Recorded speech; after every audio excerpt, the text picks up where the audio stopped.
Station पर अपने आलोरी के चारण समाज के एक सज्जन नीमच रेलवे स्टेशन पर बैठ करके रामायण के पन्ने पलट रहे थे, रामायण पढ़ रहे थे, क्योंकि वो चारभुजानाथ के भगत थे, हर साल राम कथा सुनते थे। अब जब उन सज्जन को रामायण पढ़ते हुए देखा तो जिसका नया नया विवाह हुआ था, जवान था, जवानी माथे चढ़ करके बोल रही थी, उसने उस वृद्ध दंपति जो कि रेलवे स्टेशन की बेंच पर बैठ करके रामायण का पाठ कर रहे थे, सुंदरकांड पढ़ रहे थे, रामायण पढ़ रहे थे, उनसे जाकर के विरोध किया कि ये क्या है, एक ही पोथी दिन पर पढ़ते हो, वही राम जी ने, वही रावण ने, वही सीता जी ने, वही राम कथा, क्या बार बार एक ही चीज पढ़ते हो, इसको पढ़ने से मिलेगा क्या? और उसने उपहास किया, मजाक बनाई। लेकिन वो आलोरी के थे, धैर्यवान थे, समझदार थे, उन्होंने कहा इसका जवाब थोड़ी देर बाद में देंगे। और इतने में क्या हुआ महाराज, इधर तो वो नया नया जो विवाह करके युवक आया था वो मजाक बना ही रहा था, इतने में ट्रेन आ गई, और ट्रेन आ गई तो सबको अफरा तफरी मची चढ़ने के लिए। वो जो सज्जन महाशय थे उन्होंने भी अपनी रामायण मंगल की और ट्रेन में चढ़ गए। जैसे ही ट्रेन चलने लगी और वो जो नवयुगल दंपति, जो लड़का था जिसका नया नया विवाह हुआ,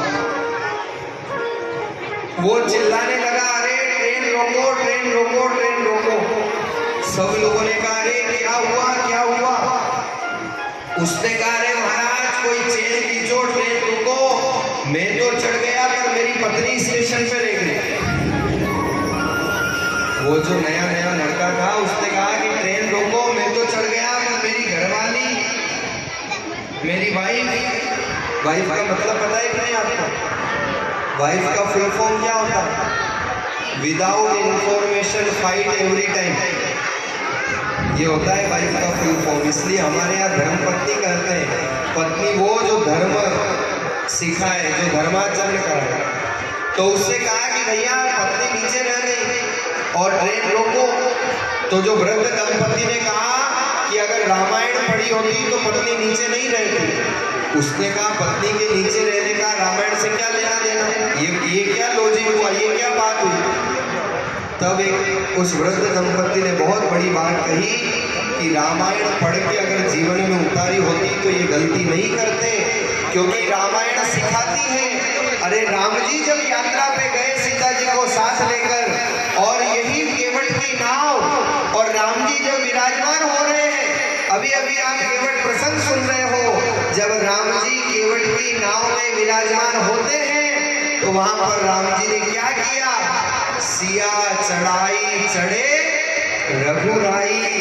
मानस में गोस्वामी जी ने कहा केवट की नाव पर पहले राम जी ने सीता जी को चढ़ाया, फिर राम जी स्वयं चढ़ते हैं। वृद्ध दंपति ने कहा रामायण पढ़ी होती तो पहले अपने पत्नी को चढ़ाता, फिर खुद चढ़ता, तो उसकी ट्रेन नहीं छूटती। बहुत छोटा उदाहरण है, लेकिन इसलिए कहा जाता है कि रामायण जीना सिखाती है। और इसलिए तो पहले लोग कह गए लेडीज फर्स्ट। तो ये परंपराएं, ये छोटे छोटे जीवन के दृष्टांत एक बहुत बड़ा जीवन में प्रेरणा प्रदान करते हैं। तो आज पुनः विगत शायद